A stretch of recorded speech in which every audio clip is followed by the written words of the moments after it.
তাল ছাড়াতে ছাড়াতে আমার একটা কথা হঠাৎ করে মাথায় এলো, সেটা হচ্ছে আমরা মেয়েরা, এই যে মেয়েরা যতটুকু কম্প্রোমাইজ আমরা শ্বশুরবাড়ি এসে করি না, মানে যতটুকু করি আর কি, বলছি কথা কথা, বৌমারা তো কিছুই করে না।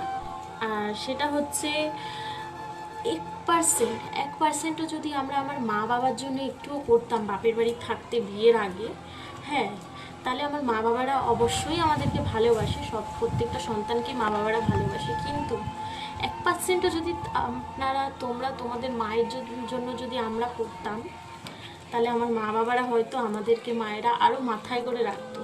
কিন্তু বিশ্বাস করো আমরা একটুও করি না বাপের বাড়ি থাকতে। এই যে যেমন তাল, এটা দিয়েই মনে হলো যে কোনো টাইম আমি আমার মাকে করে খাওয়াইনি, ঠিক আছে?